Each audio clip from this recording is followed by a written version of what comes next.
What is the Great Deception as foretold in ancient prophecies? Up next, L.A.Marzulli with the answers on Coast to Coast AM. L.A.Marzulli, best-selling author of the Nephilim trilogy and his new nonfiction book, Politics, Prophecy, and the Supernatural, The Coming Great Deception and the Luciferian Endgame, could connect some dots that other authors have overlooked. He possesses truly an in-depth knowledge of UFOs and other supernatural phenomena. Tonight marks one of those classic coast-to-coast nights. Welcome back, Lynn. How are you? I'm great. Thanks for having me back on, George. It's a pleasure to be here. Likewise. Let me tell you, you did such a phenomenal job for us back in January that we had to get you back. I appreciate that. Thank you, sir. Here you are. You know, these events, interesting that you have done work on the Great Deception, Ancient Prophecies.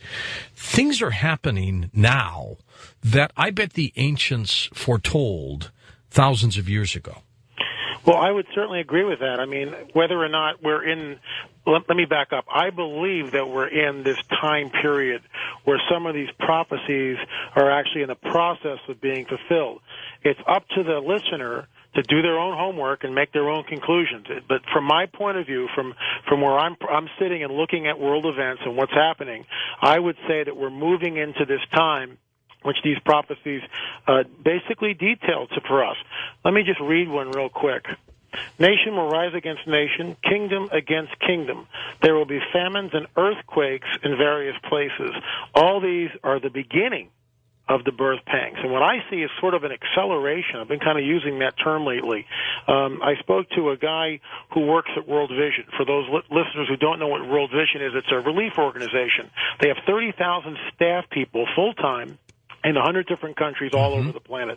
I asked them specifically about two events, of course, which most of us know what they are. That's the Myanmar cyclone and then, of course, the earthquake. The death toll right now in Myanmar is about 120,000, according to his stats. And in China, that earthquake killed upwards of 90,000. Yeah, almost 100,000. That's true. Yeah. So it's like, and this begs the question, are we in this time period where we're seeing more and more of these? It almost seems like there's not a week that goes by where some sort of a natural disaster begins to happen someplace on the globe. There was an article I came across my desk about a week ago. I found the statistics, if they're true, I have every reason to believe that they are true, but I found the statistics sort of unnerving. The lead line to the story was, natural disasters up more than 400% in 2 decades.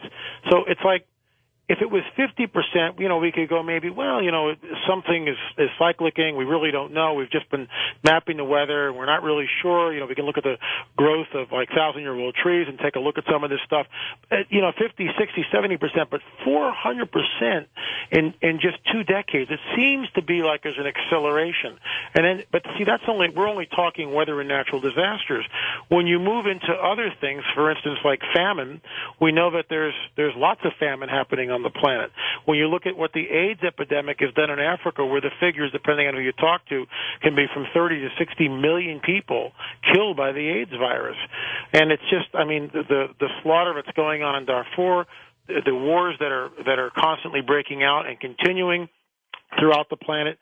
From my perch, I'm only one guy, and I travel in this stuff and I look at it. And I would say from the last time I was on, George, till now, there is definite, in my opinion, there has been a definite increase. It seems like things are accelerating, and it's almost like there's no stopping it. Combine this with the saber rattling that's happening in the Middle East, and I would say we're getting very, very close to seeing something, and that's only part of it. Lynn, what do you mean by the Great Deception? Well, let me put it this way. There was the new movie from Indiana Jones, and the Crystal Skull came out, and I'm a fan. I love the movie, saw them all.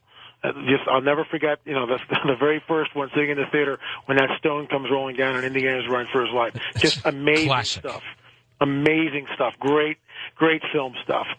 I'm sitting there watching this thing, and I don't want to give the whole thing away, but in order to really talk about it, I sort of have to. And it was almost like it came out of my book. politics, prophecy, and the supernatural. I said the guy was with me, kept hitting me on the elbow and pointing to the screen and kind of shaking his head with his mouth open, like he couldn't believe what he was watching. And I'm just sitting there looking at this stuff. And for those who haven't seen it, without giving the whole movie away, basically the theme of the movie, in my opinion, from what I view, is that extraterrestrials are responsible for the religions of the earth. Now you say, well, that's sort of a stretch. But is it really? What they did is they used the extinct Mayan religion, and, I guess I'll have to give away the end of the movie, but basically what happens is at the very end, this Mayan temple is totally destroyed, and from the base of it, from underneath this Mayan temple, comes this huge ship. It's a mothership. It's just absolutely humongous. And the thing comes up and it begins this cyclonic effect in the wind, and everything is, circling the UFO, and it slowly comes up and takes off, and Indiana goes, where did it go, outer space? And his sagacious mentor says, no, Indiana, not outer space, interdimensional, which of course ties in with other theories that we've talked about before. And what this is to me, it's like, I actually wrote an article, it's like Indiana Jones and the Crystal Skull, entertainment or propaganda. And what better way than to kind of soften up the ground with, and this of course is what I believe is the coming great deception, that the extraterrestrial is responsible for all the world's major religions. And you would come right off and say, Lynn, that sounds absolutely preposterous. Here's a quote from my book. It's from a guy who is he's actually a minister.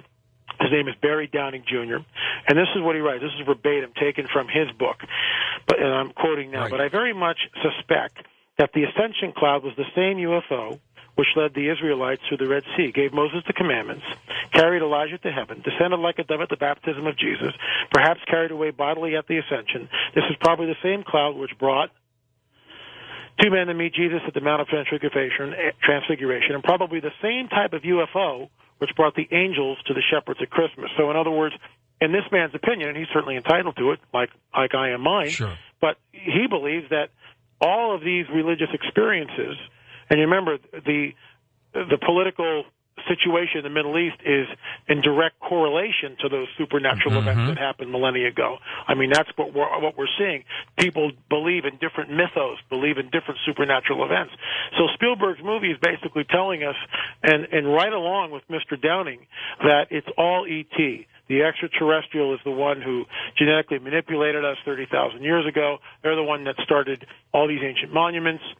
They're the ones that started all these ancient religions and actually manipulated certain supernatural events or events to look like they were supernatural, but they really weren't. Now, it's very easy to go along with that. You say, well, that's plausible. The only thing that breaks it, in my opinion, the only thing I've been able to find that stands against it are these ancient prophecies, because it's the only books that I've been able to discover. And with all due respect to Nostradamus, they seem very vague at best. They're very hard to pin down. And I realize you have to be able to interpret his quatrains, and that's tough. But when you read Judeo-Christian prophetic stuff, I mean, it says what the prophecy I just read: nation will rise against nation, kingdom against kingdom. There will be famines and earthquakes in various places. Now, to what degree, and when do we know that that's happening? Are we in the season that this prophecy is talking about? In my opinion, we've moved into it. And that says we're only at the beginning of the birth pangs. In other words, this is just the beginning of the stuff that's going to come on. So somehow someone who seems to be outside our space-time continuum as we know it, and he literally can tell the future with pinpoint accuracy. And that's what's so fascinating about this. With all due respect to the 2012 and the Mayan calendar and all that, it's only, as far as I know, one prophecy. So these prophecies, which we can talk about more at length, certainly, and they're thousands of years old, seem to be talking about the time that we're living in with pinpoint accuracy. Especially when you look at what's happening in the Middle East, some of these prophecies are just, they name nations, they name a confederacy of nations, they tell about this war that's going to happen, they tell the outcome of the war. It seems like some sort of a nuclear exchange, prophecy written 2,500 years ago. See, that tells me that there might have been more of a spiritual happening than an ET happening. Good point. And the question is, if it's spiritual, which I believe it is, what are we looking at? Is it benevolent or malevolent? Can we trust it? Is it on our side? Does it have a name? Has it left a calling card, which we can get into later, maybe? Absolutely. And also, though, if one believes in the ET visitation theory and the fact that ETs did create the image of angels in